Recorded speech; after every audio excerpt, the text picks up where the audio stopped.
Yes guys, welcome back to another video. Welcome to the George Benson football channel. It's just gone 1:15 in the morning and Chelsea have wrapped up 3 points at Villa Park. Aston Villa 1, Chelsea 2. For those of you that are new here to the George Benson football channel, there are a lot of you that are new to this channel. This is a series where I pick 6 things that we learned from the game that we've just witnessed and I put it into a traffic light system. We've got yellow boxes, red boxes and green boxes. And the good news today is there's no red ones because Chelsea, after a weekend of all of our rivals in positions around us apart from Wolves, everybody has dropped points. And Chelsea knew that going to Villa Park this afternoon, even though it was going to be tricky because Villa are trying to battle relegation, Chelsea knew that 3 points was going to leave them in the best possible position come the end of game week 30. It's been so flipping long. I've been so excited for this. Subscribe to the George Benson football channel if you haven't already done so that you don't miss a video because football is finally back. And I was watching the game. I was part of the Premier League fan wall, which is basically like they have the reactions when things happen on the screen. I didn't see what happened, but maybe my face was in Villa Park and the Chelsea players managed to see me celebrating. I don't know if it actually was the case, but that was supposedly what it was going to be. So apologies for no live stream, but a good result for Chelsea nonetheless. There were definitely talking points that we're going to discuss today that can see Chelsea improve moving forward. We've got a very tricky game against Manchester City coming up at Stamford Bridge on Thursday. But without any further ado, we're going to take a look. We've got 2 yellow boxes on the screen and we've also got 4 greens as well. I didn't want to do a red. There were definitely moments in the game where we did see lapses in concentration. We did see issues potentially with fitness and players not being as sharp as we would like them to be. You know, coronavirus has been here and it's taken its toll on these players in terms of not being match fit. And it's almost as if when you play the first game of the Premier League season after pre-season, even though you're still playing footballing minutes, you're still training to get fit for the season, it's almost as if you're going to take time to get back to a competitive standard. So the first box that we're going to take a look at is a yellow one. I didn't want it to be like an overly negative start to the video, but in the first half, you can see from the statistics up on the screen, Chelsea were really struggling to convert serious big chances. We dominated the possession, but when it came to the final balls into the final third, it wasn't good enough. We were creating so many opportunities, but in terms of the big chances, we were still outnumbered by Aston Villa in that first half. And I put on Twitter saying, you know, it was a little bit of a dull first half from Chelsea in terms of the intensity of the game. Chelsea were playing some very good football in the first half, but we should be killing teams off when we're dominating them the way that we were. The good news is that we've already made and secured attacking signings in Timo Werner and Ziyech, where next season, hopefully, the frustration of Chelsea sometimes being a bit slow in the build-up with lack of end product, that is surely going to be something that is already being rectified by the club. So I've not given it a red because we did see assist Piliqueta in the second half, delivering the assist for Chelsea, which is big news. And we did create chances yet again in the second half and we converted 2 of them. So it's not a red, but I think we need to be trying to develop even more. The way that we do get into good positions, Chelsea could be absolutely annihilating teams, particularly when Aston Villa give us so much possession like they did today. Now box number 2, and I'm absolutely delighted about this one. I said that I wanted to see N'Golo Kanté start this game for Chelsea. That he did, and he completely bossed the game for Chelsea. In front of the defence, he let absolutely nothing past him. We saw that beautiful little yellow card at the end of the game to give away that free kick. Trezeguet took the free kick. It was an easy save for Kepa. It was a little bit too far out. Brilliant performance from N'Golo Kanté. I'd go as far as to say vintage N'Golo Kanté. We said throughout this entire coronavirus period that N'Golo Kanté kind of needed this. If we're looking for positives from a bad situation of football being taken away, it gave N'Golo Kanté the time to fully recover from his injury. And if there was one player on the pitch above anybody else who I think looked back to his very best, it was N'Golo, absolutely bossing the midfield for Chelsea. It was a huge performance from him. And then we move. I've been talking recently about like predicting things happening. We predicted the Timo Werner transfer before anybody else did. We also just a few seconds, literally a few seconds before Christian Pulisic put the ball in the back of the net to give Chelsea the equaliser. We've not seen Pulisic in a Chelsea shirt since January the 1st. Absolutely delighted from him. He's got rid of that thigh injury now. He's back in the team. He looked very sharp when he came on, in the right position at the right time.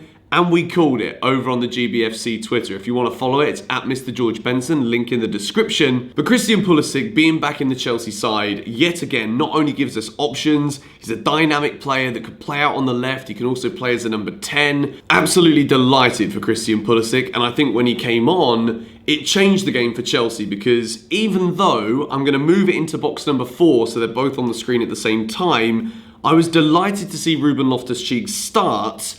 I just think him starting on the left-hand side of an attacking 3 wasn't necessarily the best move today for Chelsea. I think that Mason would have probably been a better option out on that left, with Ruben playing on the left-hand side of the midfield 3. That being said though, when Pulisic came on, we were starting to create chances again on the left-hand side. Azpilicueta got forward a lot in this game, and despite the deliveries, particularly in the first half, not being the best, the deliveries in the second half got a lot better. But Chelsea, as an attacking outlet on the left, I feel like Alonso, even though he tried to get forward, he wasn't as efficient, and I think the passes that were made to him by the centre-halves, both Christensen and Rudiger predominantly, they weren't as good passes towards Alonso in the first and second half for attacking senses as it was for Azpilicueta. So I've given Ruben Loftus Cheek a yellow box. I could give him a red in terms of the actual quality of the performance from him, but that would be incredibly harsh considering we've not seen him play competitive minutes of football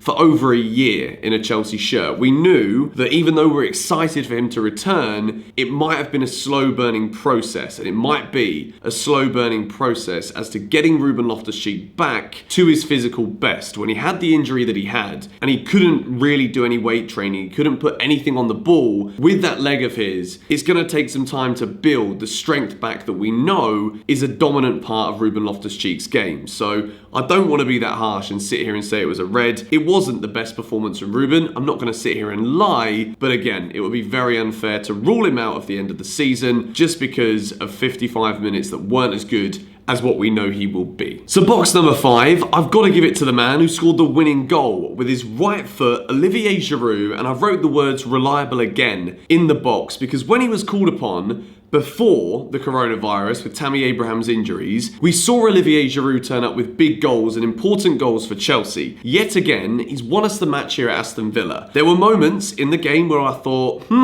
if it was Tammy with a bit more pace, maybe we would have had a better option. But yet again, Olivier Giroud vindicated the decision from Frank Lampard to stick him in the team, and he gets the winning goal. It's so flipping good to see Chelsea getting 3 points again. It's a brilliant start and a brilliant return for Frank Lampard's men. Hit the like button if you did enjoy seeing Chelsea get the win again. Let's see if we can hit 5,000 likes for the first 6 Things We Learnt video back with the return of the Premier League. Even though we've got Timo Werner coming in, Olivier Giroud signing that contract extension is a big deal for Chelsea because even though when Werner comes in he might not get as many minutes, we can see, particularly against big Aston Villa centre-halves, both Tyrone Mings and the guy that scored Aston Villa's goal, they're big centre-halves, and Olivier Giroud did give them things to worry about. I think that Tammy's obviously the quicker of the 2 strikers, but Olivier Giroud does have that hold-up play. You can see here in the map of the players that Chelsea had in the first half, Olivier Giroud, despite being the striker, isn't always the furthest up the field. Mason Mount with that press, always looking to chase down the ball to force Aston Villa to play it early.